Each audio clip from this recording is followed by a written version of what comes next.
우리 원주 금융회계고등학교 이현서, 한지민 학생으로 구성된 시민의 팀입니다. 장애인권 우리가 풀어나가야 할 숙제라는 주제로 발표를 듣도록 하겠습니다. 큰 박수로 모시겠습니다.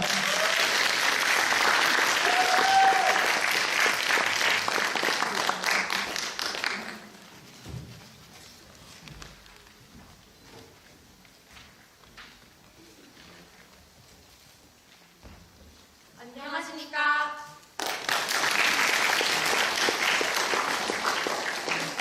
학생들은 학교에서 장애인과 함께 생활해본 경험이 있을 것입니다. 장애인과 함께 생활하는 교실에서 우리는 어떠한 인식을 가지고 행동해야 할까요? 영원한 친구 시민의 발표를 시작하겠습니다.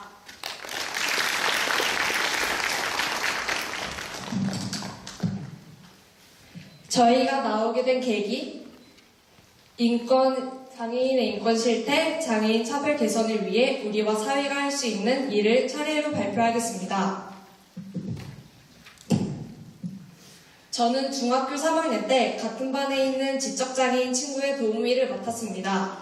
그 친구는 자기 의사표현을 잘하고 밝은 성격으로 다른 비장애인 친구들과 무리 없이 즐겁게 생활할 수 있었습니다. 그런데 중학교 1학년 후배들이 처음 입학했을 때 저 선배 장애인이래 불쌍하다 라고 뒤에서 수근거렸고 저는 그 말을 듣고 굉장히 기분이 나빴습니다. 장애인도 즐겁게 생활할 수 있는데 왜 장애인은 불쌍하다라는 편견을 가질까 의문이 들었습니다.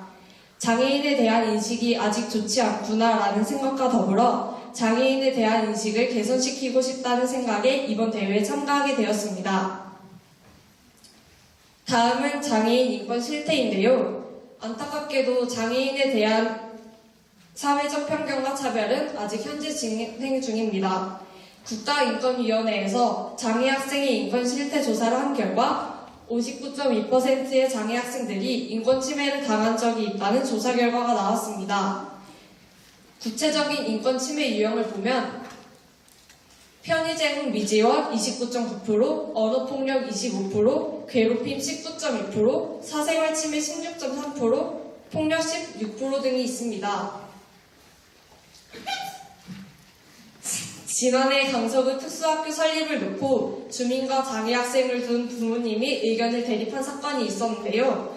서울시에 2002년 이후 17년 만에 생기는 특수학교였고 자신이 사는 곳과 가까운 학교에 다니는 비장애인 학생들과 달리 학교를 다니려면 먼 곳까지 이동하여야 하는 장애 학생들에게는 좋은 소식이 아닐 수가 없었습니다.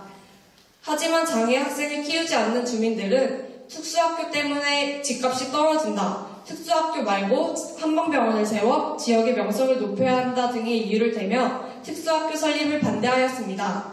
주민들의 의견을 따라 특수학교 대신 한방병원이 설립된다면 장애 학생의 기본권인 교육권은 보장받을 수 없습니다.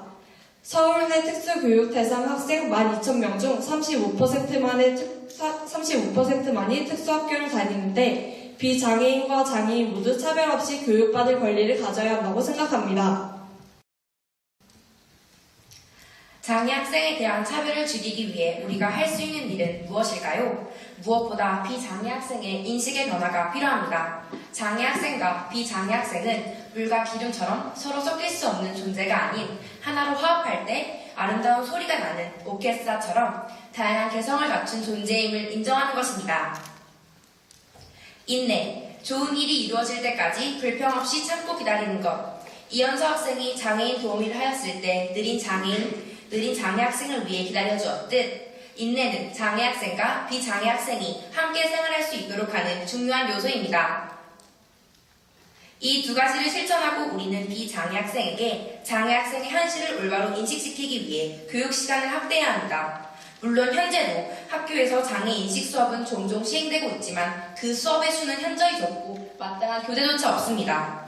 우리는 올바른 인식을 교육시키기 위하여 장애 인식 수업을 늘려야 하고 교재 또한 정부가 주도하여 만들 필요가 있습니다. 교육의 방식이 변화해야 합니다. 비장애 학생의 입장에서 장애 학생을 이해하고 비장애 학생이 더 많이 가진 것을 장애 학생에게 나누어 주자는 상식적인 접근에서 한 걸음 더 나아가 장애 학생의 입장을 직접 겪으면서 그들에게 진정으로 필요한 도움과 위안이 무엇인지 적극적으로 파악해보는 체험을 하는 것입니다. 일정한 시간을 정해 비장애 학생이 시각장애인이, 언어발달장애인이, 청각장애인이, 팔이나 다리를 사용하지 못하는 지체장애인이 되어보는 시간을 가진다면 말로만 장애 차별을 위한 대안을 이야기할 때 찾아내지 못하였던 많은 의미를 찾을 수 있으리라 생각합니다. 이는 장애 학생에게 일방적으로 도움을 주어 비장애 학생의 생활권에 쉽게 접근할 수 있도록 어드밴티지를 주는 일반적인 장애인식 교육을 넘어 비장애 학생이 장애 학생의 실제 삶과 고통에 깊숙이 접근할 수 있도록 소통의 장을 마련해 줌으로써 차이를 인정하며 함께 살아갈 세상을 열어줄 것입니다. 앞으로 우리는 사회에 나가 다양한 사람들을 만날 것입니다. 그 안에는 분명 장애인도 있을 것이고 비장애인도 있을 것입니다. 모두가 어울려 차별하지 않는 사회를 만들려면 먼저 기본적인 삶의 태도를 배우는 학교에서부터 장애 차별을 없는 교실을 만들어야 합니다. 장애 인권 문제는 우리가 풀어나가야 할 숙제입니다. 지금까지 영원한 친구 시밀라의 발표였습니다. 감사합니다.